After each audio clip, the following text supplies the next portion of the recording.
So hello and welcome back to the medico fever. तो यार आज हम बात करने वाले हैं यूपी नीट काउंसलिंग के बारे में। तो देखो यार, यूपी नीट की काउंसलिंग जो है ऑलमोस्ट अपने लास्ट स्टेज पर है, यानी कि राउंड 2 ऑलरेडी खत्म हो चुका है, उसका सारा प्रोसेस कंप्लीट हो चुका है और उसके बाद आपका अब मॉप अप राउंड का शेड्यूल भी आ चुका है। तो इस वीडियो में हम लोग इसी बारे में बात करने वाले हैं कि यूपी का मॉप राउंड का शेड्यूल क्या है और उसमें आपको पार्टिसिपेट करने के लिए कौन कौन सी बातों का ध्यान रखना है। तो वीडियो को शुरू करते हैं। सबसे पहले हम जानते हैं कि इसका शेड्यूल क्या है। तो देखो यार, जो मॉप राउंड का रजिस्ट्रेशन है वो स्टार्ट हो रहा है आपका 23 मार्च से लेकर 26 मार्च तक, यानी आपको 23 से लेकर 26 के बीच में मॉप राउंड के लिए रजिस्ट्रेशन कर देना है।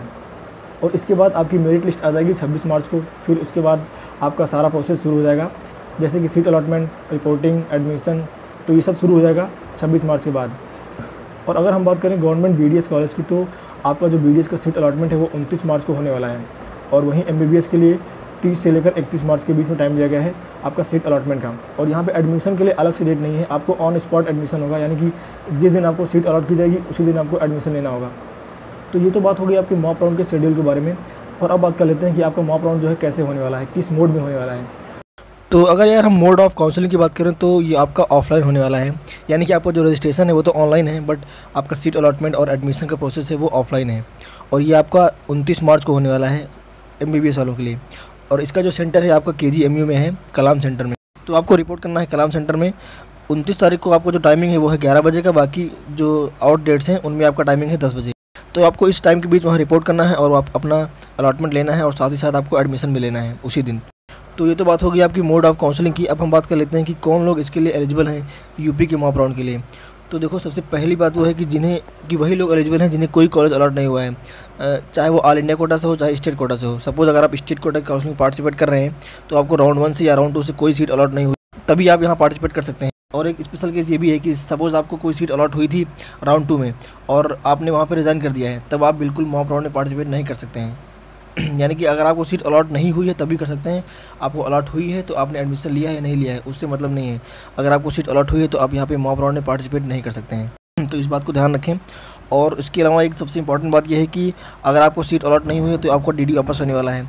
अब आपको अगर मॉप राउंड में पार्टिसिपेट करना है तो आपको अपना DD जो है जहाँ भी आपने जमा किया था वहाँ से वापस लेना है, उसके बाद ही आप मॉप राउंड में पार्टिसिपेट कर सकते हैं। और आपको बाकी सारे डॉक्यूमेंट जो आपने जमा किए थे वो भी वापस लेने पड़ेंगे, क्योंकि आपको जो मॉप राउंड में कोई सीट अलॉट होगी तो आपको तुरंत उसी दिन आपको सारे डॉक्यूमेंट्स और सारी DD जो है जमा करनी पड़ेगी उसी सेंटर पर। तो ये काफ़ी इंपॉर्टेंट है कि आप लोग अपना DD वापस ले लें और अपने सारे डॉक्यूमेंट भी वापस ले लें और रेडी रखें।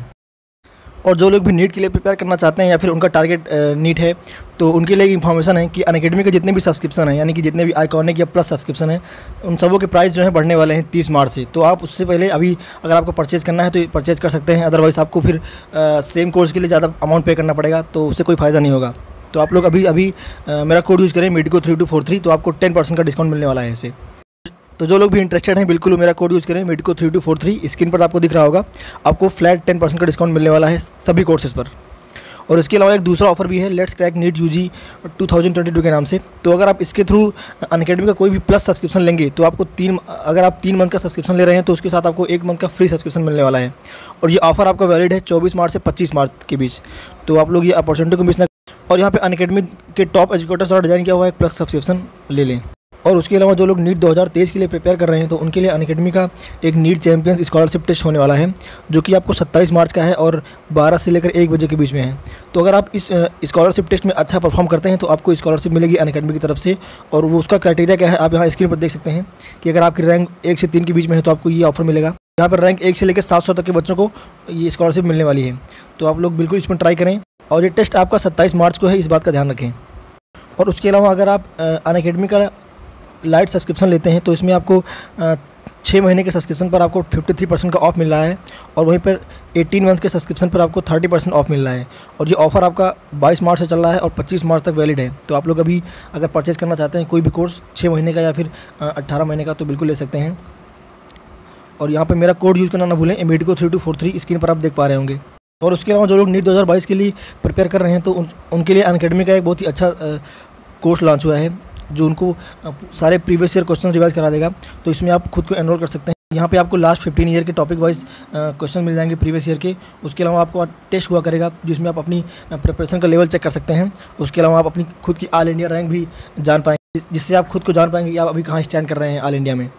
तो आप इसमें बिल्कुल एनरोल कर सकते हैं। और यहाँ पे एक लास्ट इन्फॉर्मेशन ये है कि अनअकैडमी के ऐप पर एक नया फीचर ऐड हुआ है, अनअकैडमी आस्क अ डाउट, तो जिसके थ्रू आप अनअकैडमी से एक टाइम पे 3 डाउट्स पूछ सकते हैं। यानी कि सपोज़ आपने एक डाउट पूछा हुआ है, अगर उसका रिप्लाई नहीं आया फिर भी आप अपने 2 डाउट और पूछ सकते हैं। तो आई थिंक ये काफ़ी अच्छा तरीका है आपको अपने डाउट सॉल्व करने का, और यहाँ पे काफ़ी हेल्प करेगा आपकी प्रिपरेशन में।